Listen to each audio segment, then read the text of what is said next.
Fallout New Vegas was one of our favorite games from last year. After all, who can argue with an open world filled with mutants and all the excitement of the Vegas Strip? And the downloadable content, including Dead Money and Honest Hearts, has kept the action in the Mojave Desert going strong ever since. The latest release, Old World Blues, takes the courier to an all-new location in the Mojave called the Big Empty, and reintroduces us to some characters you may recognize from previous DLC. We went down to Burbank, California, where we chatted with our friends Jason Berkman of Bethesda and Chris Avalon of Obsidian about the new DLC. We even took part in a little voiceover recording action of our own. Are we being watched?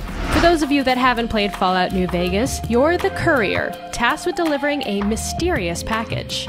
Long story short, you're left for dead in the desert after someone named Benny tries to kill you for it.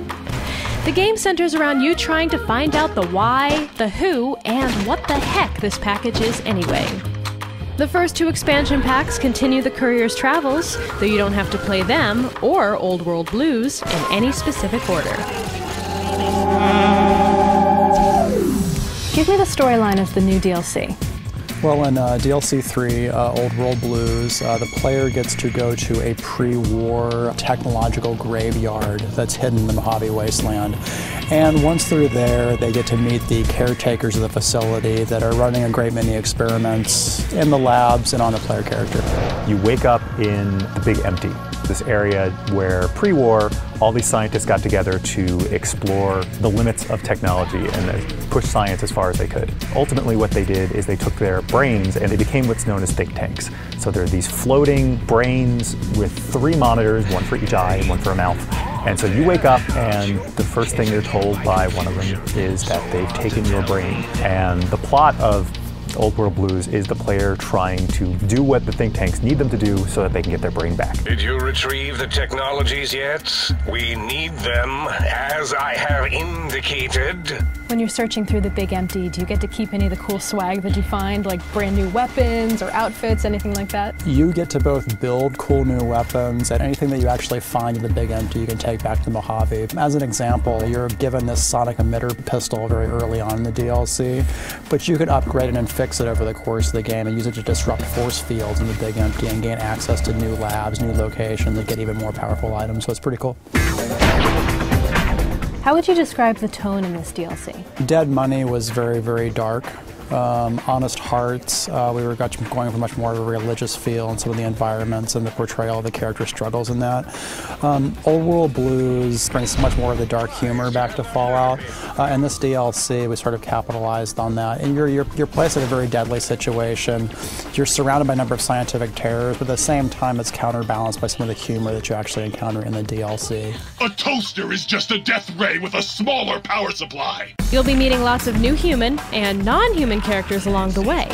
There's voices in the Big Empty. I want to talk to them. Lending his dulcet tones to the DLC is Roger Cross, an accomplished voice actor who has also had major screen time in TV shows like 24 and The L Word.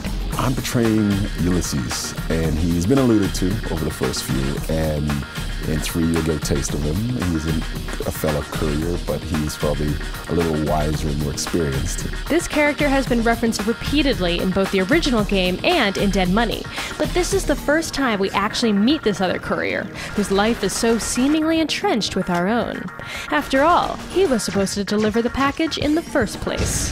For my voiceover debut, I played not 1, not 2, but 3 characters in Old World Blues. Listen for me warning you about health levels as a high-tech suit of armor. Stimpack reserves adequate. Charming the pants off you as a pair of sexy light switches. Of course, Dr. Mobius's brain is so big already, we had a hard time measuring it. And finally, as the newly found voice of Christine, a member of the Brotherhood of Steel. You may have met her before in your travels, but she couldn't talk. Until now. Brotherhood are preservationists. That's a keeper, I don't need another one. How often does it happen that a part that's been recorded is never actually even heard in the game because a player doesn't take that specific path? In the case of DLC, the light switches, for example, which you play. Ooh, you're back. I missed you.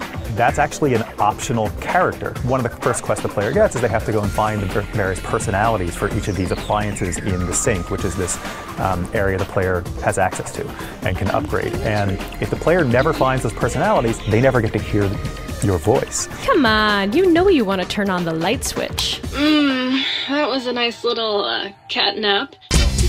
So whether you end up talking to fretful sinks, testy toasters, or sexy light switches, we hope you have as much fun playing the game as we did playing our own roles in Old World Blues.